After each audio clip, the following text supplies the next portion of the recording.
making winter driving safer. Welcome back to Techstination. I'm Fred Fishkin. With us from GM is Emergency Services Outreach Leader Mitch Petterson. Hi, Mitch. Hi, Fred.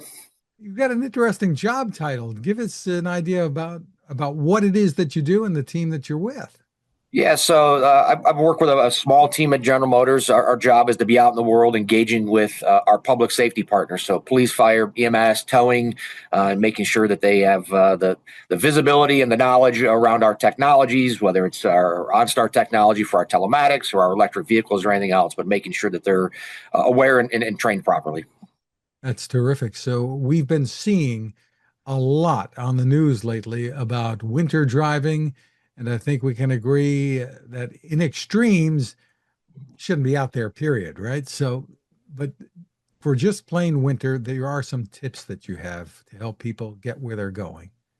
Absolutely. I couldn't agree with you more, though. If we don't have to be on the roads, particularly in these conditions we're seeing right now, right? I mean, we see this really big storm, lots of stuff going on, ice on the ground, bad conditions. That's a good time to maybe find something to do at home, right? And stay off the roads, be safe, and give the road crews some time to take care of what they need to as well, and to get salt down or plow or whatever else. But you and I both know we have to get on the road sometimes when we don't want to, when it's really cold out and icy. So being prepared is going to be really important. Number one, we're going to make sure we have to have our car completely cleared off. So if we've got snow and ice on the cars, this is not a time where we scrape a little hole in the windshield so we can see and start driving. We want to clear all the glass, make sure the windshield, the back window, side windows are all clear. Headlights and taillights as well, right? Those are safety devices. We want to make sure they're available and not obscured by the snow or ice. Clear those off. Warm the car up. It's going to be more comfortable for you anyway, but that's going to help you clear the snow and ice.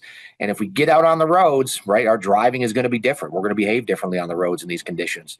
Our speeds are going to be down. Our following distances are going to be up, and more, and make sure that we're taking caution on these roads. We don't always see the conditions, right? And particularly here in Michigan, we experience this a lot where the roads may look clear, but we have what's called black ice, where it's cleared in certain areas, and then you just run into spots that are super icy, and you don't notice. It almost looks like a wet road, and a lot of people end up off the road in a ditch because of that. So driving super careful and making sure we're prepared. And a four-wheel drive can maybe get you going in the snow, but on the ice, it's not much help. Yeah, Is that fair four-wheel to say? drive is certainly helpful when you're in these conditions to get you moving, get you through some of the snow, things like that. It doesn't make it much safer though when you're driving on the freeways or highways. Certainly not going to slow down and make your car stop better for you. So still going to drive according to the conditions, no matter what type of vehicle you're in. Let's talk about some basics here because a lot of people in the last couple of days going out the door trying to get in the car. That can be an issue. The door locks and the handles. Are there safe ways to get in when things are frozen? Yeah, I think we run into that a lot, especially when we have this kind of rain that comes down and freezes and locks those doors up so you can't get in. One quick way of doing that, if your car is capable, to remote start it from the outside, right? So from your house, push the key fob, get the car warmed up. That oftentimes will resolve that. That'll put enough heat around those doors and make it easier to open up. The last thing we want to do though is try to unlock that, go out there and tug on that door handle, tug, because sometimes the door handles just come off, right? So if you pull on it, it doesn't open as it's supposed to. You already warmed the car up. Try the other doors. Just because the driver's door doesn't open doesn't mean that the passenger doors won't open. Check those first. And if you're still stuck, one way that you can do it is putting some warm water around the door frame, not boiling water. We see hear a lot of people say, boil some water, put it on there. Boiling water on that glass could be dangerous, right? With the frozen glass, but also damaging your paint. So warm water around the door seals, put a little bit of weight on the door with your body and try to break that seal of ice and get the door open from there. And put the lighter away? Is that Put the lighter away. Yep, absolutely. No torches, no lighters, anything like that. some other basic questions? If the weather gets bitter cold like it has been in many parts of the country now, should you keep as much gas in the car or what's the advice Yeah, as I far think as that's fuel? that's a good way to stay prepared. Is with this storm, very similar to most storms. We know that's coming. That's the time to prepare. Make sure your car is full of fuel. A couple of reasons for that. You're going to be warming it up. You're going to be driving. You're going to burn some fuel there. But one thing we don't take into consideration is, what if we get stuck on the road somewhere? What if we get onto a freeway that's somewhere that's blocked because of an accident, and we're there for 2 or 3 or 4 hours? I don't think there's anything much scarier than sitting in a car with the needle almost on E and knowing that you have nowhere to get off and get some fuel. So make sure the car is full of fuel. Make sure it's warmed up before you get out there. If you have an electric vehicle, make sure that it's charged beforehand, and make sure you have the right stuff with you in the car as well. People who have EVs, should they leave them plugged in when the temperature has dropped this way? Yep, absolutely. Keep the vehicle plugged in. The weather is not going to affect the charging itself. Make sure the car is fully charged. That way, it's ready to go for you when you need to leave. Are there some basic things we should all have in our trunks? I know we need the scraper, and that goes without saying. But are there other things we should be carrying along with us, maybe in the trunk? Well, this time of year, we should be carrying warm clothes, right? And enough warm clothes for everybody in the vehicle. So make sure you have something in case you do get stranded somewhere. You're able to protect yourself from the cold. So jacket, hat, gloves, things like that for everyone in the vehicle. It's never a bad idea to have a first aid kit in the vehicle as well. Sometimes emergency resources are delayed because of this weather. So if you can help yourself out a little bit, that's good. When we have heavy snow, I know it's not uncommon in Michigan at all for folks to carry, something like a camp shovel or a shovel in their vehicle. Sometimes the snow is just too much for your car to get through, but you can dig at it.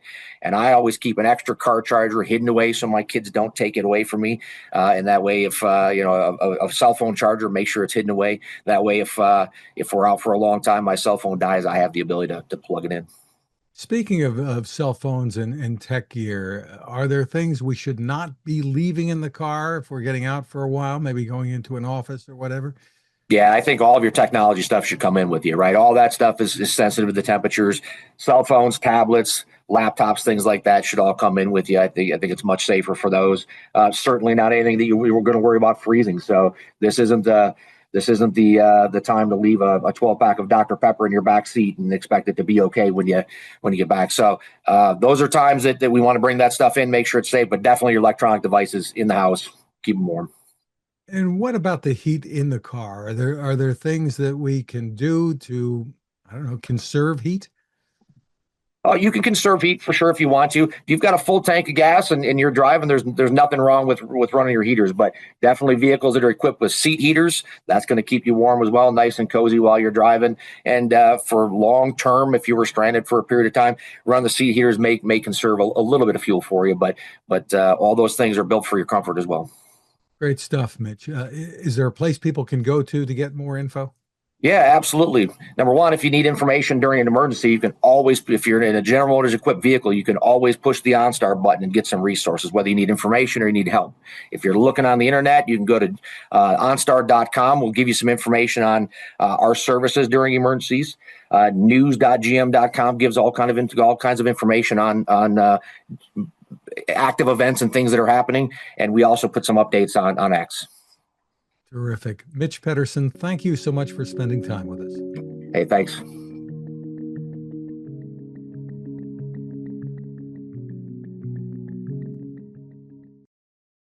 The Haven 10,000 lantern is a smartly designed, beautiful solar light that you will love indoors or out.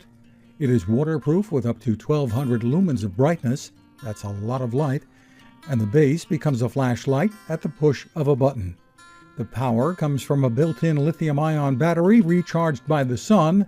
The solar panel is built in, or USB-C. The battery can even recharge your phone. Did we mention how durable it is? How it folds down and can run for up to 120 hours on a charge? But the real power of the Haven Lantern comes from the people behind it and their mission to provide this quality lighting to those in the world who need it most, including in disaster emergencies. Your purchase helps to fund those efforts, and if you use the code Techstination20, you'll get it at a 20% discount. That's Techstination20 at havenlantern.com. Create your haven.